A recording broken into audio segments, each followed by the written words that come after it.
I wanted to make sure I added that because I know, Kevin, you were talking about that yesterday about how they're stretching for stats for the Lakers nation for Dorian Finney-Smith just to make him sound better. Yeah. But It's like every other um, team he was on, he was just Dorian Finney-Smith. But when he gets traded to the Lakers, they're like, oh my God, here he is, the man, the legend. It's just Dorian. It's nothing crazy.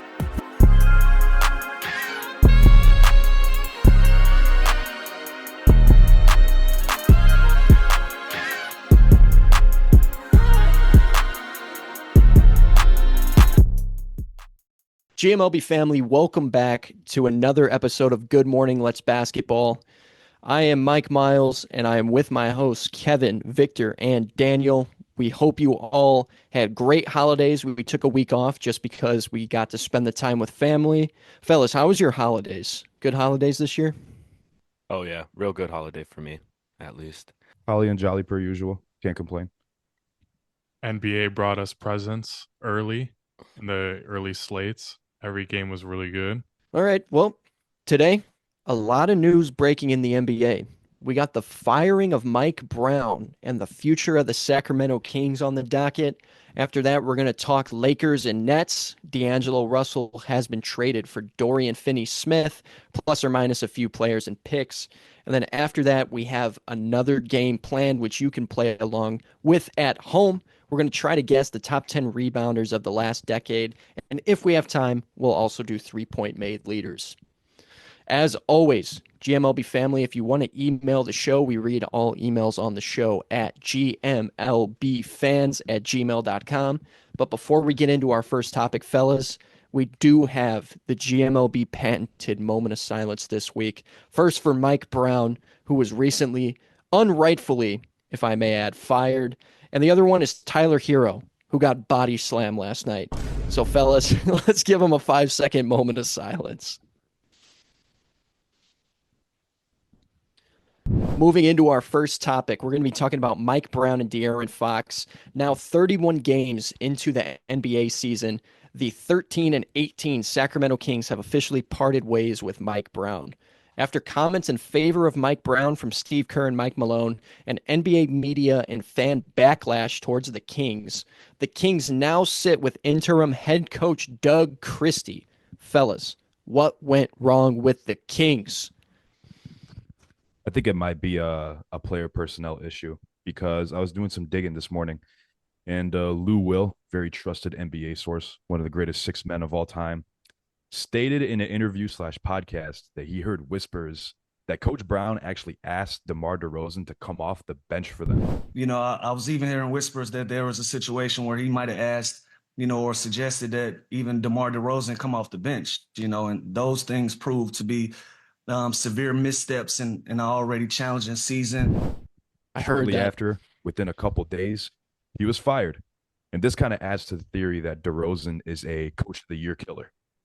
First with Dwayne Casey and now with Mike Brown. And that's kind of unfortunate because I think that's definitely what they needed. That starting lineup had too much offense, not enough defense. With DeRozan, Fox, and Sabonis, didn't really think the fit worked out too well. I think they could have benefited a lot more with having like Malik Monk or even more Keon Ellis in that starting lineup.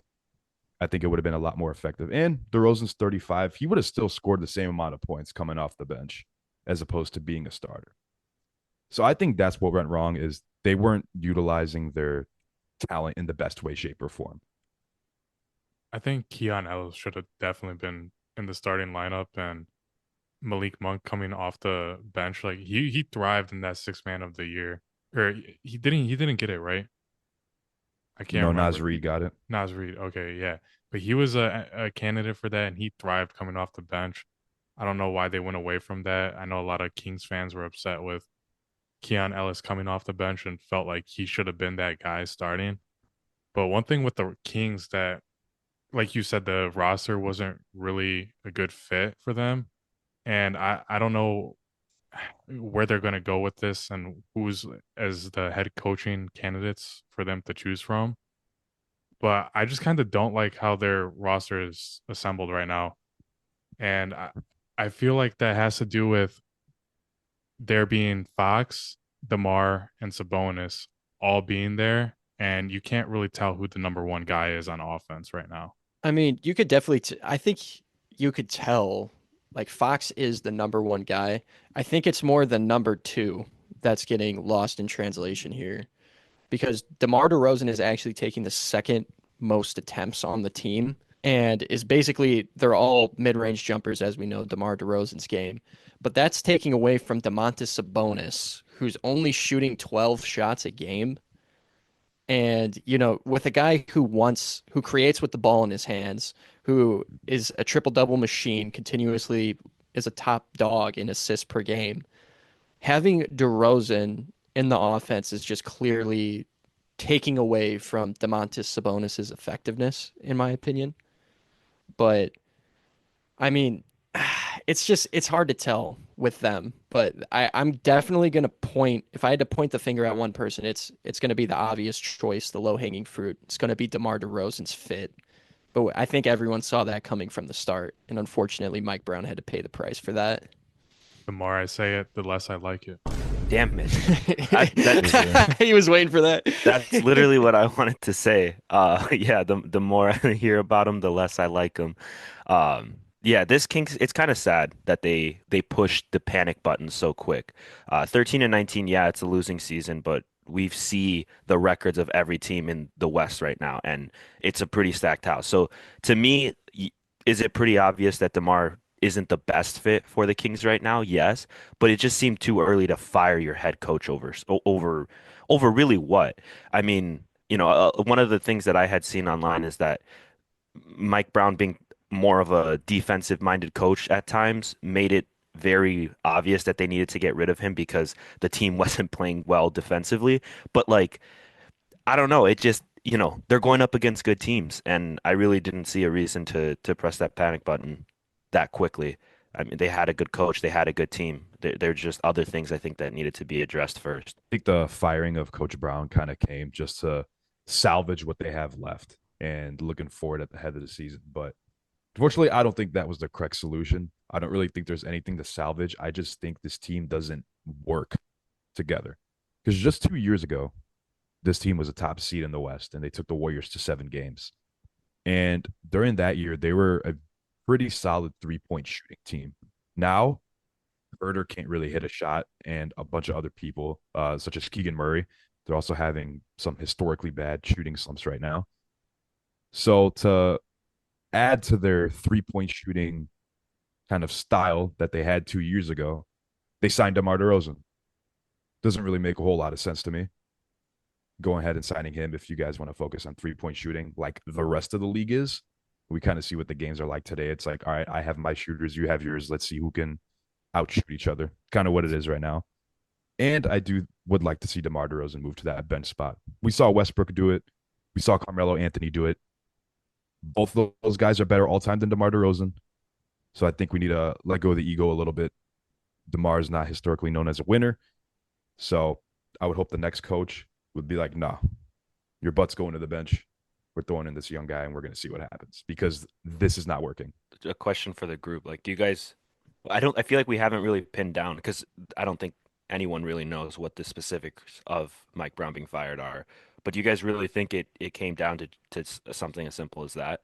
Also in that, I will expand on that, like what Kevin said earlier to answer your question is what Lou Williams also said, and I'm not sure the extent of like what Lou Williams knows. That kind of seemed like a random source, but he did say it, so I'm going to assume he knows what he's talking about. He also said that Mike Brown was calling out and singling out De'Aaron Fox, and one thing that really showed that was after that Pistons game where Jaden Ivey, you know, they're up 3 with, I think, 10 seconds left. And the number one thing Mike Brown was saying in the post-game conference was, do not, like, it's clear, don't let the other team get a shot off. And so Pistons throw the ball in. Fox is on Jaden Ivey. And it's just undisciplined defense. Like, Fox is sitting in the gap. He's playing help side defense when they're down, when the Pistons are down 3 points. Like, there's one thing they could do, and it's hit a 3. So what does Fox do? He sits in the gap. You get a drive and kick to Jaden Ivey, his man. So Fox is already out of position. So now he has to adjust. He's going to jump at the pump fake because he's out of position, and then he's going to foul Jay and Ivey. So Mike Brown goes into the post-game press conference after losing that game, and it clearly fought what should have been victory. And he says, hammers home that they talked in the timeout about De'Aaron Fox having to guard the three-point shooters, specifically the whole team, but De'Aaron Fox. He fails. De'Aaron Fox goes into the post-game interview, and he says, it doesn't really matter. It's not going to make anyone feel better. And it's that type of singling out, that type of attitude that I think their personalities clashed. And, he got fired after that Pistons game. So I think that was maybe the final button pushing him over the edge for why, apart from the DeMar DeRozan, obviously you lose the locker room asking a veteran with an ego to do that, but that's also something there. True. Plus, something else De'Aaron Fox said too. I believe it was like the very next day or the day after that, at a practice or a shoot around, they were asking De'Aaron Fox about the firing of coach. And he closed out his statement with, at the end of the day, he's still getting paid because he had that contract extension.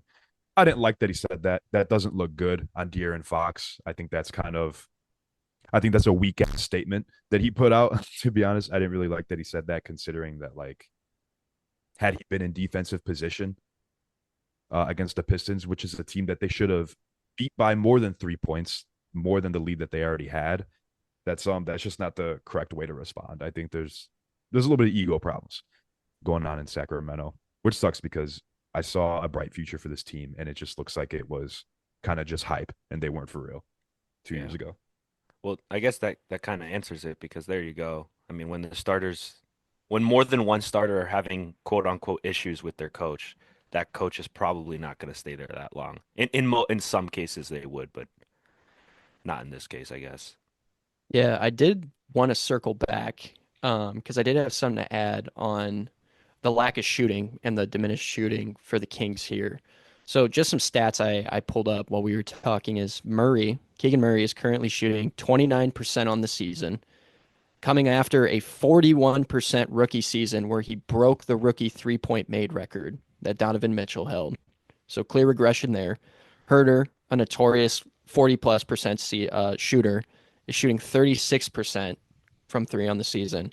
And Fox, who everyone was hyped about last year, finally becoming somewhat of a decent shooter, is shooting 32% this season, well below average, after improving to 37% last season. So all of their shooters, Malik Monk is shooting average, I think, at 35. He's taking shots. DeRozan doesn't shoot him a lot. Sabonis doesn't shoot him a lot. So the volume doesn't really matter there. But there's been a clear regression of their reliable shooters.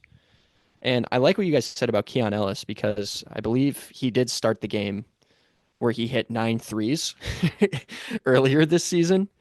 That was a hell of a start. So, I mean, he does have that. Obviously, he's defense first, but the shooting has clearly regressed, and that's something out of Mike Brown's control. So I think that's one of the biggest contributors to why they're sucking right now.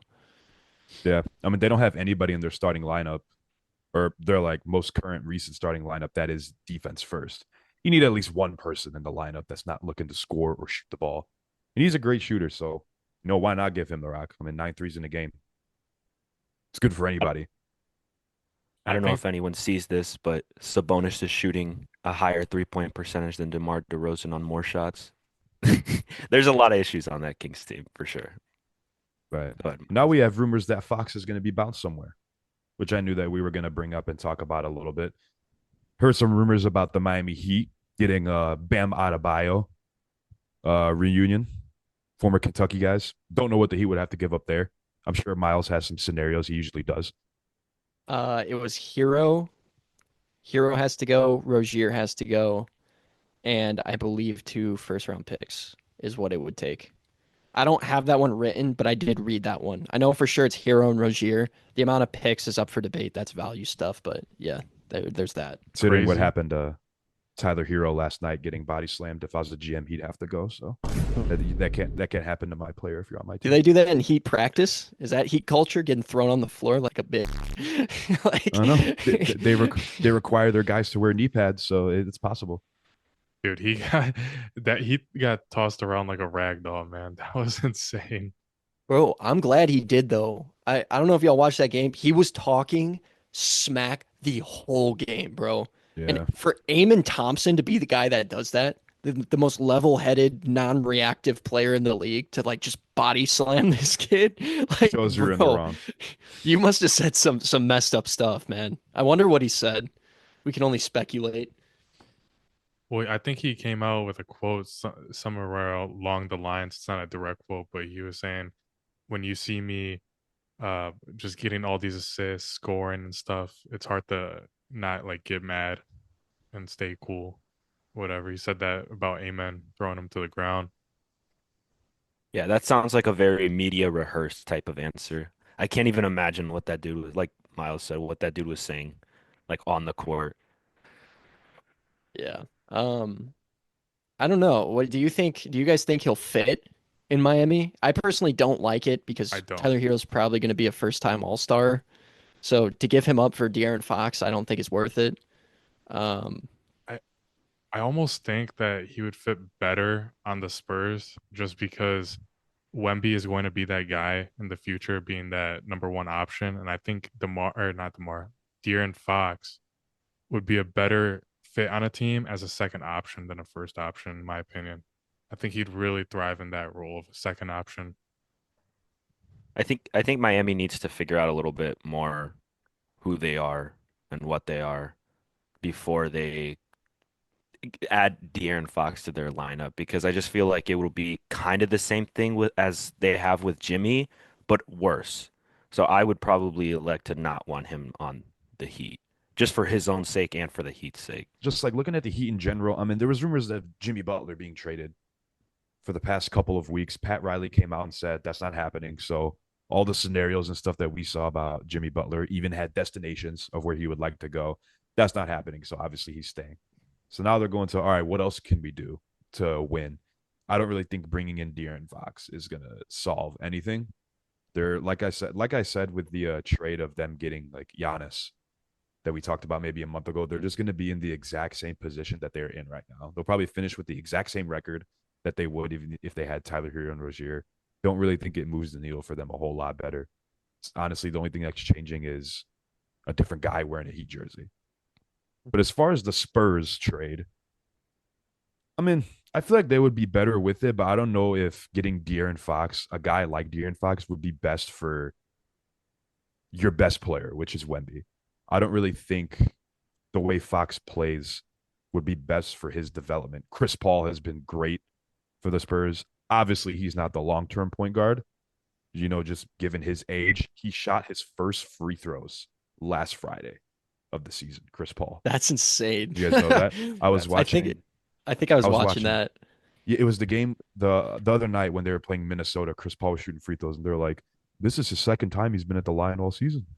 And I was like, he ain't going in there anymore. I was gonna say the Spurs have 4 first-round picks in next year's draft, so they have the capital to move right now. Um, if it were to happen, best scenario I saw was the Spurs get Fox, Herter, Len, and the Kings get Keldon Johnson, Trey Jones, Zach Collins, and 2 of those first-round picks. Um, so just for reference, that's probably not what would happen, but that's the best scenario I have that I could find. Yeah, Keldon Johnson's been so good for the Spurs though recently, and Trey Jones is just like his brother. They don't turn over the ball, so I'm hoping Trey Jones is like learning a lot from Chris Paul because if he's able to obviously not be like Chris Paul, but play in a similar fashion, that could be a starting point guard right there. You don't need superstar at your point guard. Obviously, just build around something else. So that could work, but I don't know how I feel about giving up Keldon and Trey. I like them a lot for the Spurs. Yeah, that was going to be my biggest thing with the trade options is that probably the Spurs are going to be De'Aaron Fox's best option. Obviously, pair up with somebody like Wemby. But I think the thing there is that it probably wouldn't start off as good. This would definitely be setting themselves up for the future to have like De'Aaron Fox and Wemby play well together for a long time, not just, a one season kind of and done kind of thing. That's how at least how I see it. Whoever ends up going to the Spurs as like Wemby's number two after Chris Paul, which you could even argue isn't really Chris Paul, but that's how I understand it.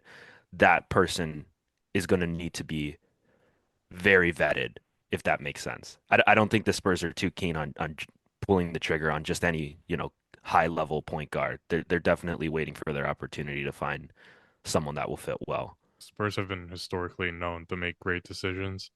I think they're going to do whatever they can to build around Wemby and to have generational runs for championships because Wemby's potential is going to be insane. He's killing it this season.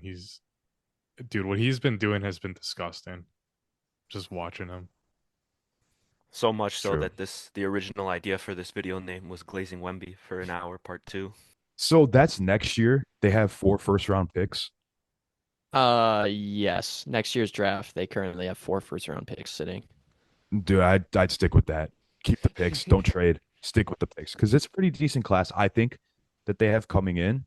And they know how to draft because they took Stephon Castle, and a lot of people didn't like that pick. I'm not going to sit here and act like a hippie and be like, oh, no, it's going to be sick. But he's being really good for them right now, Stephon Castle. I think he's the favorite right now to win Rookie of the Year, which nobody saw coming. Well, I don't think anybody really saw anybody guessing of who was going to win Rookie of the Year this year. To be honest, Yeah. I didn't even know if they're going to hand out that award this year. But he's playing extremely well for them. Another point guard. They have a lot of guards. Maybe get another forward or two in there because, again, Harrison Barnes, not long term. Zach Collins is Zach Collins. So maybe build through one in the draft or something. Maybe get Cooper Flag. Definitely not, but that'd be sick. They have 4 first round picks, with one of them being 1 through 14 protected, and then 2 picks for the second round. We got So a lottery 4 pick for sure. Yeah. They got a lot of stuff to get rid of, it seems like. After the lottery, you're going to have to trade some of those picks because not all of them are going to be superstar level players.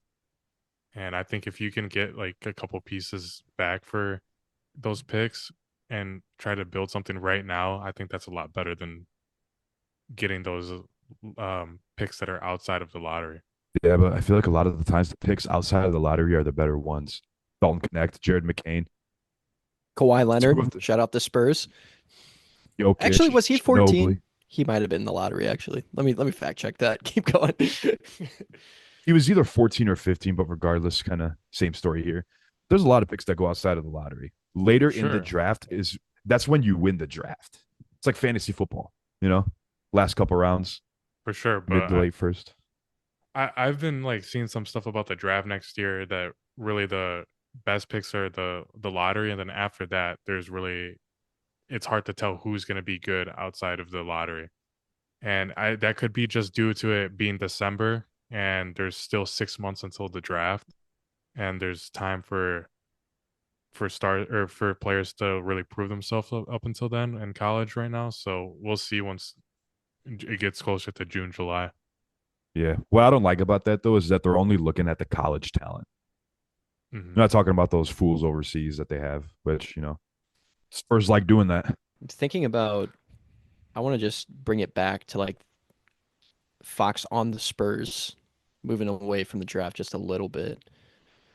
What are your guys' thoughts on Fox's fit with the Spurs? Because personally, I don't like it at all. I just think having Fox on the team, the one positive I have is Fox has experience with the pick and roll, obviously playing with Sabonis for so long, and now having Wembanyama. Bro can run a pick and roll really well, but it also takes the ball out of Chris Paul's hands, and that guy's been working magic for this Spurs team this year. And I think in the Spurs offense where you want young guys developing, I don't want Fox just taking all the shots and having a super high usage rate, because the Spurs are also 20th in 3-point percentage right now, and Fox is just another slasher. And some people will say, well, he could shoot now, but this season he's regressed 5% on his 3-point makes. So I don't like it because it's just going to hurt the development of everyone else. And people still complain with Chris Paul about how Wemby doesn't get the ball enough. So like I can't even imagine having De'Aaron Fox on your team.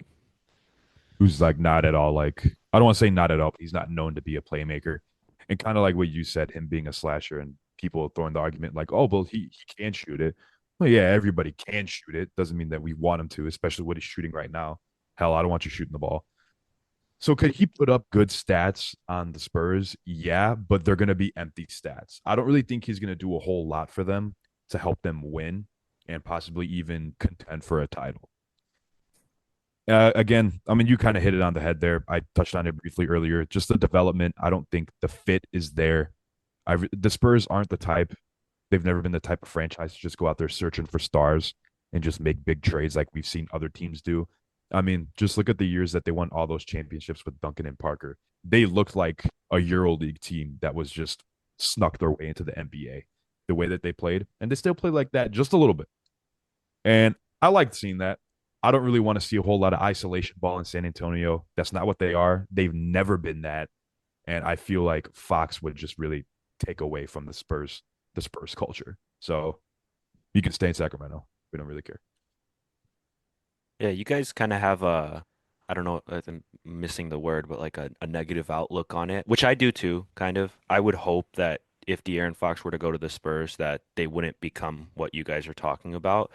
But my hope is that if he was, they would just capitalize on everything that we know De'Aaron Fox does well and improve on it, and he would just be the better off for it. But more likely, what I see happening is prioritizing a win now in reference to like, okay, the next 3 years. And if that is the case, player development in other areas is obviously going to suffer, like Miles said. Guys that are really coming into their own on that team are just going to obviously not have the same opportunities to thrive. Because right now, Chris Paul gets a lot of people involved. And to your point, Kevin, of like people that, what's it called, think that Chris Paul isn't giving Wemby the ball enough. I'll say like whenever I do catch a Spurs game, that's how it seems, but I have to remember that like it's all for a purpose, obviously. But yeah, Chris Paul has been able to get a lot more guys on that team open and to basically show that they are capable. And because of that, like the Spurs have a pretty solid team. It's just they just need a few more pieces and a few more things to go right for them, I think. Looking at it from the Kings' perspective, I think losing Fox, like I think they should keep Fox if he doesn't request a trade. I don't think they should look to trade him. But the one eye-opening stat I noticed was in 2022 when they had their 48 wins, Mike Brown's unanimous coach of the year, best offensive rating at the time, whatever. They were 12th in the league in pace, right? In 2023, they dropped to 14. Now in 2024, they're at 17 with DeRozan slowing down the offense even more. So now if you lose Fox, the one player, the quote unquote fastest player in the NBA, the one who's going to push your offense, bro, they're going to be bottom of the barrel in pace. And for a team so focused on offense and like offensive efficiency, at least previously when they were successful, I think they're going to have to just like rebrand how they play their type of basketball because it just will not work without Fox anymore. Yeah. And that's not something you can do in the middle of the season either. But you got to get a camp for that. You got to have some off-season trainings. Like if they trade Fox right now and try to restructure their play style, it'll be a dumpster fire. They'll get a great draft pick, but man, it'll be horrible to watch. Like if you're solely focused on offense, you need to be at least top 5 in pace. You need to be pushing that, and they're just not. That's out of curiosity because I'm hoping you have it still pulled up. What are the Spurs right now in pace? In pace? Yeah, compared to the Kings. Yeah. Let me take a peek. I didn't have it Okay, pulled up. I thought you still had it pulled up. I mean, I could pull it off, or I could pull it up. I had to In the guess meantime- they're probably very close, but what were you gonna say, Kev? I was going to say in the meantime, we'll discuss the weather. Currently, the Spurs are 18 Okay, so one off. in pace. Yeah, 18 in pace for the Spurs, which is interesting. That checks out because, with having CP, I feel like he's more of a half-court set. They're 19 after yesterday. My apologies, 19. But go ahead. And I was going to say that kind of makes sense to me. I feel like when I think of Chris Paul, I think of him more operating in like a half-court set rather than dominating in the open floor. Maybe back in the New Orleans Hornets days. The young kids today probably don't even know what the hell I'm talking about when I said New Orleans Hornets. I barely know. But maybe back in the day he was able to push it. But now, a little older, don't really think he can play a full season. I think he's a lot better in the half court set rather than pew pew pew pew. Yeah. Overall, I think the Kings are screwed this season. I think Yeah, they're chalk done. this season up as They're a wrap, and we'll come out, we'll get them next year. Unfortunately, we won't be talking about their future outlook, so we'll just wait and see what they do. Are we ready to move on to the main course of this episode? Now that we've finished our sides. Because it's the main course when we're talking about the Lakers, fellas, as we always do on Good Morning Let's Basketball. Mr. Get shots up after a loss, D'Angelo Russell returns to Brooklyn after a trade between the Nets and Lakers involving Dorian Finney-Smith and backup guard Shake Milton for D'Angelo Russell, Maxwell Lewis, as well as 3 second-round picks. First things first, fellas, who won the trade? What are your initial thoughts? Thought you were gonna say first things first. Who's Maxwell Lewis? Because that's what I was thinking. That's what I was thinking. But looking at dude, to be honest, I don't think this trade really helps anybody. I think it's cool to see. I think if anybody's happy, it's probably Brooklyn because they have D'Lo back, and I think Brooklyn D'Lo is probably the best Nets player that we've seen in the past 10 years. I didn't forget about KD and Kyrie or James Harden because D'Lo was that cold in Brooklyn. That team was Facts. sick. All-star. When they had him, Dinwiddie, Theo Pinson off the bench. Karis LeVert. Karis LeVert was there. That team was sick. They need to get back to that. But now they have Cam Johnson. Cam Johnson and Cam Thomas. I meant to say Cam Thomas, but said Johnson first.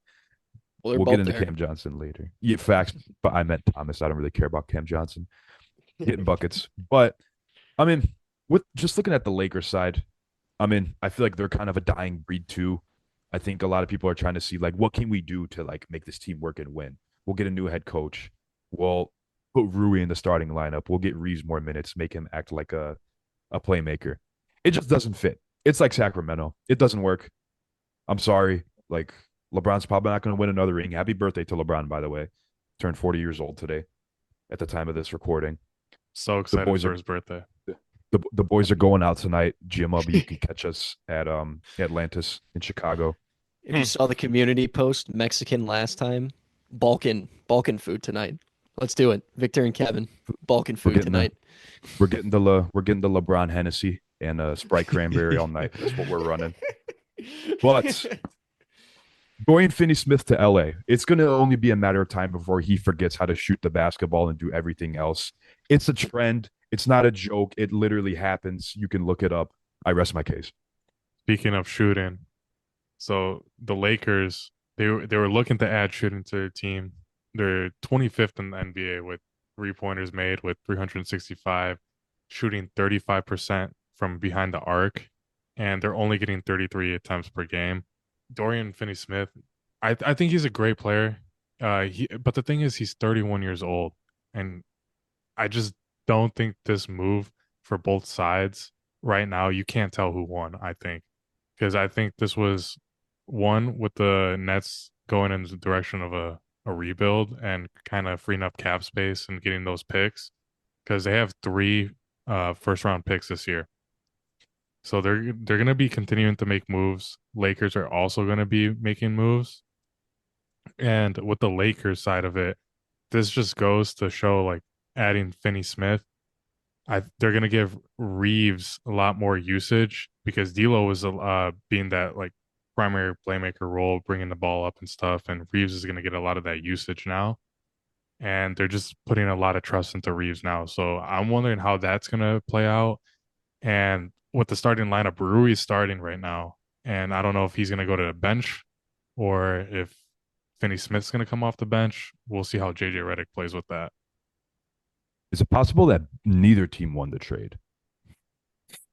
That's the way I'm leaning a little bit. I just looked up Maxwell Lewis to see if like maybe his face in like a college jersey could jog my memory. He's 22. He went to Pepperdine. I have no idea who this is. Am I a casual?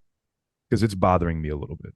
I don't think so, bro. I've heard the name, but if you ask me, like, if you show me a picture of him, I would have no idea who it is. Like, I don't know the face. So I, call us, maybe we're casuals for not knowing who Maxwell Lewis is.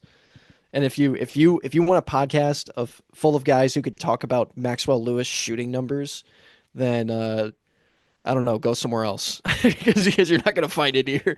Not for him at shout least. out, But shout out Pepperdine. I was gonna say D'Lo. I think there's a clear winner in the trade. I think the Lakers won it because the Nets are just. I mean, you have to pay someone. They're just getting rid of all their assets. Not to mention, like Schroeder is the one that tipped the iceberg on this. They also got 3 second-round picks for Schroeder, so now they have 6 second-round picks in the last 2 trades. But D'Lo, we all know he got moved to the bench. His value is clearly diminished. His fit isn't the same as it was when he first got there. So it makes sense to trade him. Dorian Finney-Smith is clearly a better fit. And the big thing here is they got Dorian Finney-Smith, but now the chances of landing Cam Johnson are way lower. I kind of compare Cam Johnson to like what OG Anunoby was last season when he was like in all the trade talks before he went to the Knicks. He's like that 1-3-and-D, like top tier.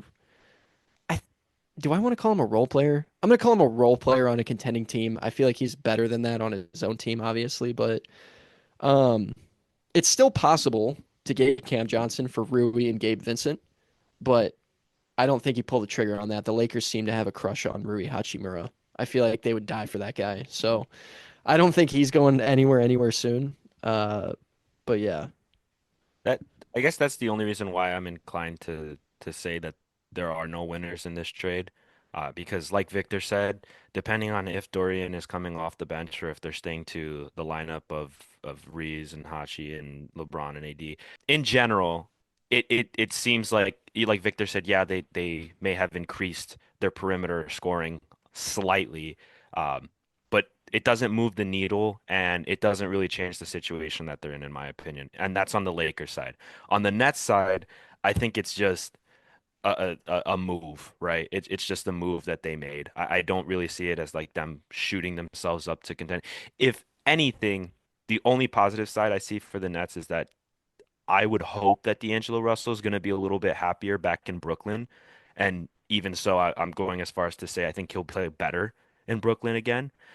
And it's not a bad team to go back to. So because of those reasons, I'm going to say that the Nets are like slightly the better winner of this trade.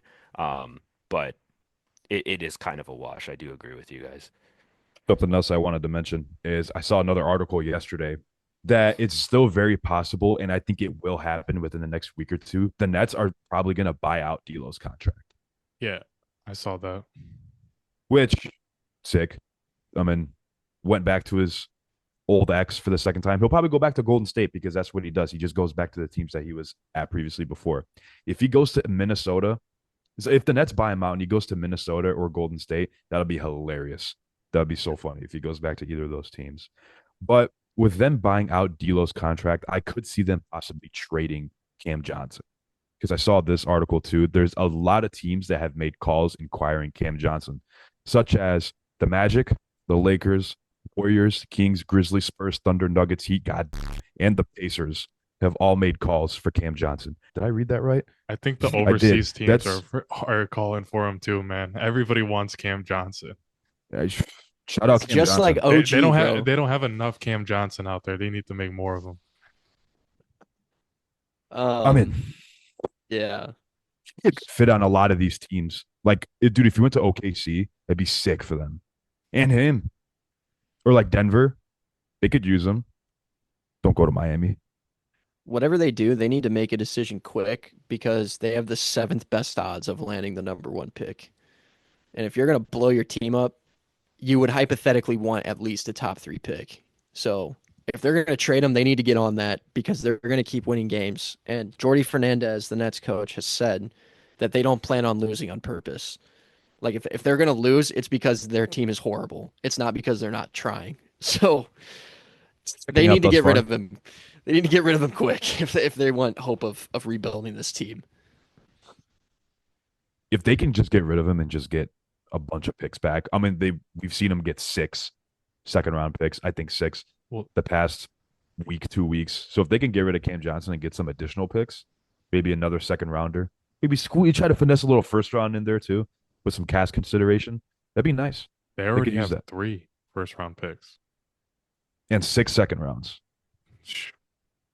Man, Not all next year, yeah, but no, I like know for still, sure. like that's good. Thunder One, have a Yeah. lot of picks. Send them to the Thunder. Get a pick or two. Here we go. It's that easy. yeah, one thing about the Lakers I wanted to talk about was like with Finney-Smith getting there. I think one thing that they really struggle with is having like a good point of attack defender out there.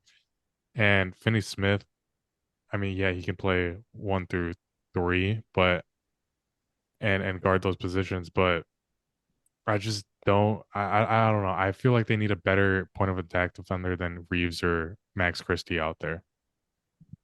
Max Christie is a pretty good defender. I will say that. Hmm.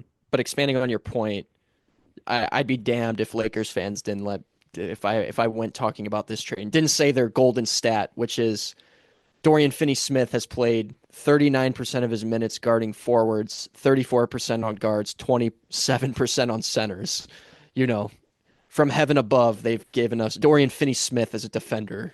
So I wanted to make sure I added that because I know, Kevin, you were talking about that yesterday about how they're stretching for stats for the Lakers nation for Dorian Finney-Smith just to make him sound better. Yeah. But It's like every other um, team he was on, he was just Dorian Finney-Smith. But when he gets traded to the Lakers, they're like, oh my God, here he is, the man, the myth, the legend. It's just Dorian. It's nothing crazy. yeah, I'll also be damned if we didn't talk about the other player involved in this trade, Shake Milton. Because if we go the entire trade without mentioning Shake Milton, someone's going to have something to say. So I need everyone to just get off their Shake Milton stuff right now on the spot. Give me what you got, if anything, because I got some stuff, but I don't want to keep talking. No, get your He's got stuff a off, man. he's got a cool name. I've seen him play a handful of times. He could help. Shout out Shake. So I guess I will segue into this because I feel like you guys can add a lot of value with this as well.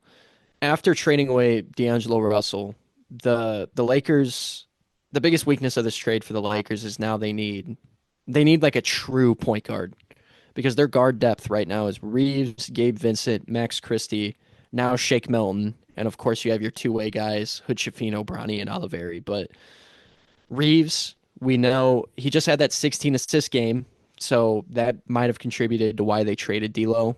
I know it's one game, but maybe trusting Reeves a little more with the playmaking. No, he's Gabe gonna average Vincent, 16 for the rest of the season. Gabe Vincent, by himself, I know he's small and he looks like a point guard, but he's really a score first guard, more of a combo guard. And then Max Christie, of course, is young, and Shake Milton is primarily a combo guard. So they really don't have like a true point guard, playmaking guard on this team.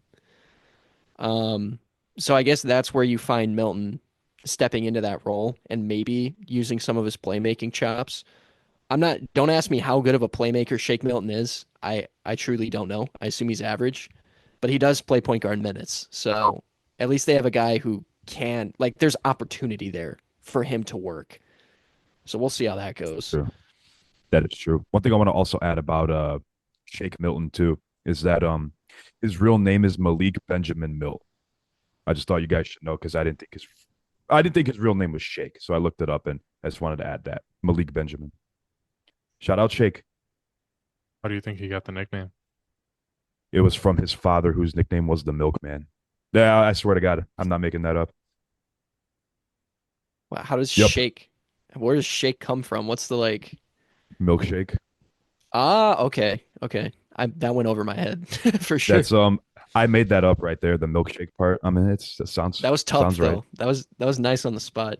I will say Malik Benjamin also shoots 40% on catch and shoot threes. So that's probably where most of his value will be for the Lakers, playing off Not in LeBron. LA. Yeah. When you look at a player's 3-point percentage when they get to the Lakers, you divide it by 2, and that's what they're going to shoot for the Lakers. We should keep a track. Let's keep tabs on this because Dorian Finney-Smith shoots 43.3 on catch and shoot. So they have two great catch and shoot players. I think Shake is on 2 attempts, Dorian on 5. Let's keep tabs on it and let's just track it week by week and see if he just becomes a significantly worse shooter being on the Lakers. Well, Because that'd be dude, fun.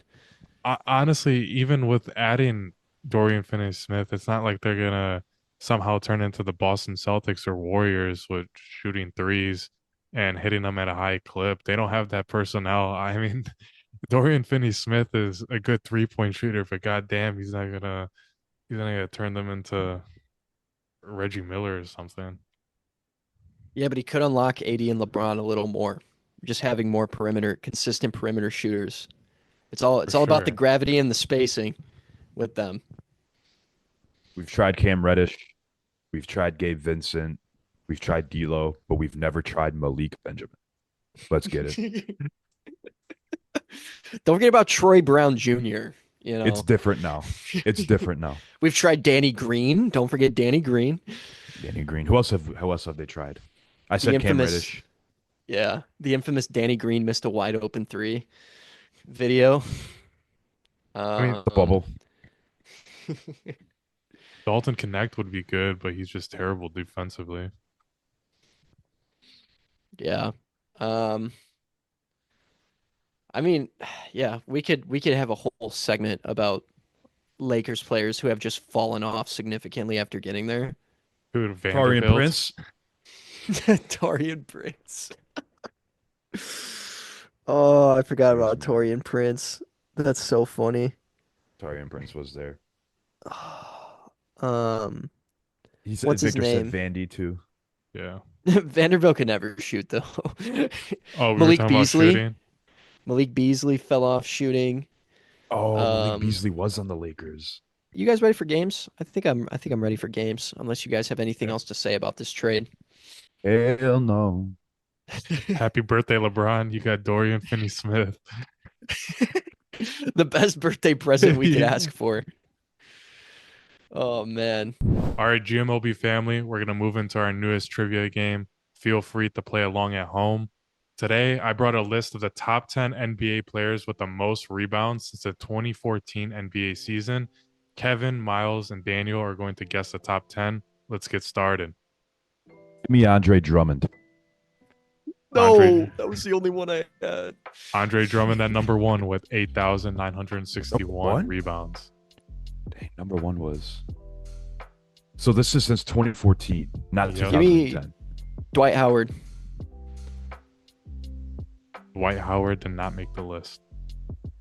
Give me Brooke Lopez. He's been playing for a while. That's a good one. Brook Lopez did not make the list. What? DeAndre Jordan. Good pool. DeAndre Jordan at 8 with 6,734 rebounds. Give me LeBron James. LeBron James is not on this list. Give me Anthony Davis.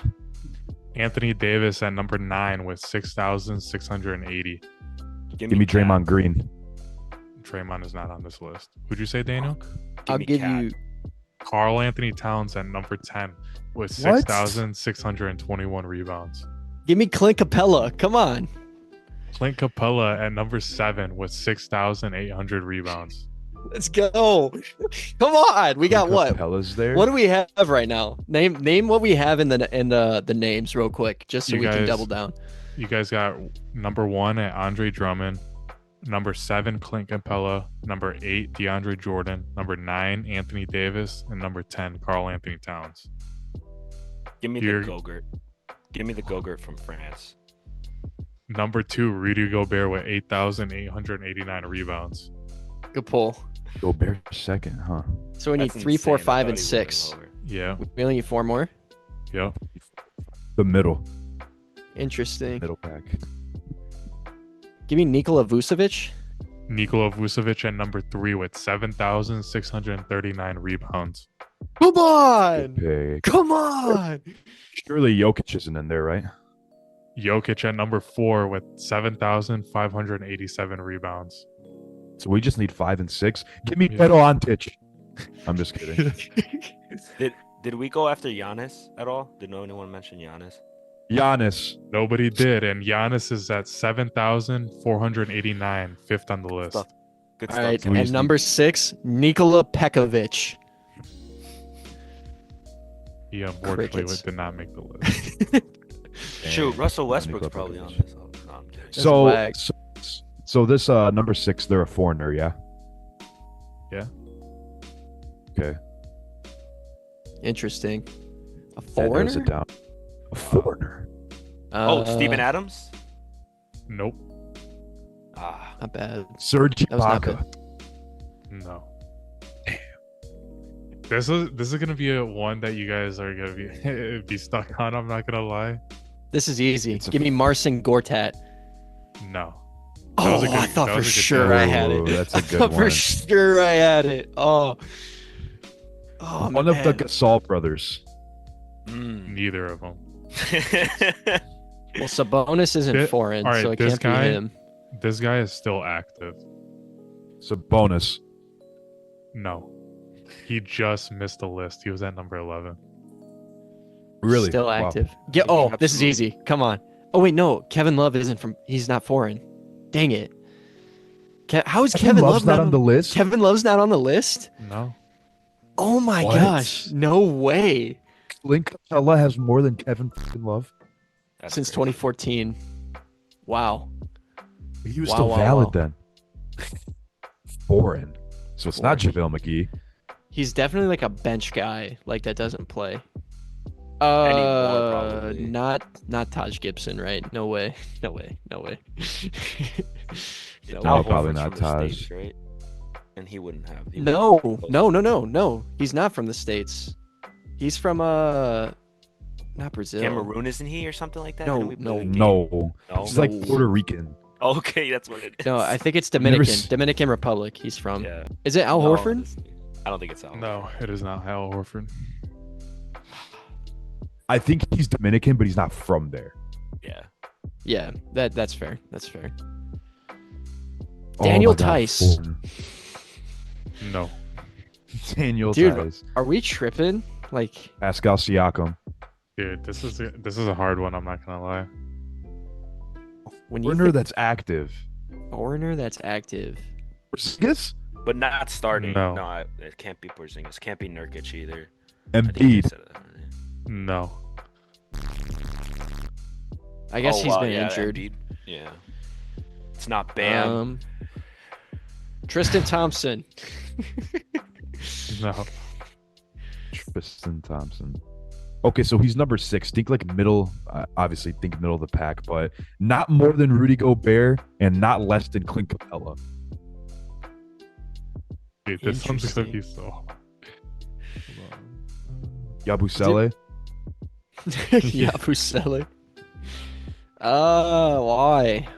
He's still active though. I cannot believe it. It's Dude, not I Kevin didn't even Love. know he's a lot younger than I thought. I just looked up his age. So we know it's a he. Oh, this is easy. Jonas Valanciunas. Come on.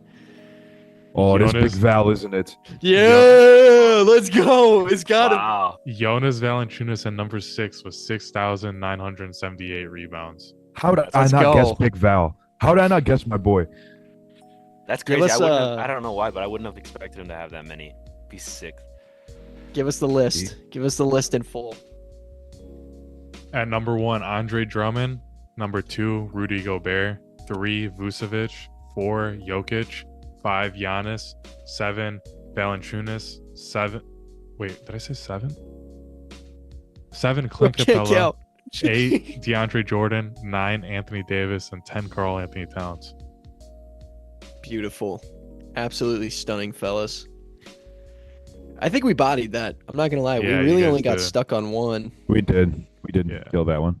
GMLB Squadron. We got some extra time at the end of our episode today. So I'm going to see if Victor, Daniel, and Miles can guess the players in today's league that have made the most three-pointers this year. Fellas, go ahead and start it off. Start Wait, off with this Stephen year? Ward. This year, Yeah, this season. Three-pointers made Okay. this season. Most. Okay. LaMelo Curry. Ball. Stephen Curry is on the list at number 8. LaMelo Ball is on the list at number 9. Luka Doncic. Luka Doncic did not make this list. He's been hurt. Derek White. Derek White is number 7 on the list. You guys have 7, 8, 9. Buddy Hield. Buddy Hield is not on the list. Jaylen Brown. Jaylen Brown is not on the list. James Harden. James Harden is not on the list. Norman Powell. Norman Powell is not on the list. Jason Tatum. Jason Tatum is number 6 on the list with 107. Wow. Peyton Pritchard. Peyton Pritchard is number 5 on the list with 108. Wow. AJ Green. AJ Green is not on the list. Nikola Jokic. Not on the list. Give me Halliburton. Where's Halliburton at? Halliburton did not make this list. How many Tyrese were we Maxey? missing? Tyrese Maxey did not make this list. Wow. Okay, well, Trae Young. It's got to be Trae Young then. Nope. What? Anthony Edwards. Dang. Anthony Edwards is number 2 on this list with 120. Okay. So what do we got? Can we go through the list real quick? Yeah, right now you have number 2, Anthony Edwards, 5, Peyton Pritchard, 6, Tatum, 7, White, 8, Curry, 9, LaMelo Ball. Jalen Brunson. Brandon Miller. Jalen Brunson is not on the list. Miles, who did you say? Brandon Miller. Brandon Miller is not on the list. Bro. Donovan Mitchell. Donovan Mitchell is number 4 on the list with 108. So what are we missing? Number 1. You're missing number 1, number 3, and 10. Number 1. Tyler Hero. Oh, Tyler Hero is number 3 on the list with 111. So you're missing 1 and 10. good pool, man. Has I'm Buddy missing Hield number been 1. shooting that bit? Carl Anthony Towns. Not on good. the list. How are we missing? Oh, Victor Wembanyama. It's got to be, Nope. right? No. Dang. Shea? No. Yeah, I was going to say, I was like, bro. Kevin Durant. Nope. D Book. Nope. Lillard? Ooh. No Lillard. Kyrie Irving. No, sir. Dude, what? Okay. Who Are has these- the most threes in the league? I literally Yeah. checked all these yesterday. How did I not You checked See those this. yesterday? I literally checked just the stat leaders. Cade's second in assists right now. I found that out. Pretty crazy. Almost averaging 10. He's at 9.6. This list is also 2 days old, so we should probably put that in there. But Okay, so we're missing number 1 and number 10. yes. Desmond Bain. Nope. It's got to be someone who only shoots threes. And is it It's not like Sam Oh, Merrill. There's no Tim way. Hardaway Jr. No, not Tim Hardaway Jr. Damn. Is Sam Merrill stupid? It can't be Sam Merrill. No, it's not Sam Merrill. It hurts. It can't be Clay either. There's no way it's Clay Thompson. Yeah, it's not Klay Thompson. Dalton Connett. Nope. Damn, how are we missing the number 1? That's what I'm saying, bro. He used to play for the Lakers, and he had a bad shooting stint there, but now he does. He went to the Larry Lakers, Nance? forgot how to shoot. No. Oh. What was That was Larry stupid. Nance on the what? He Larry went to the Nance has been Lakers. shooting really good this year. That's why I said him. Went to the Lakers and forgot how to shoot. Oh, Torian Now- Prince. But now he's not on the Lakers and figure out how to shoot again, but it's not Torian Prince. That's crazy. He was shooting 50% at one point. He said his name earlier today in the episode when we were talking about the Lakers. Oh no, not Danny Green. It's not Monk, is it? Not Monk, but it's close to Monk if you think about it. Ma.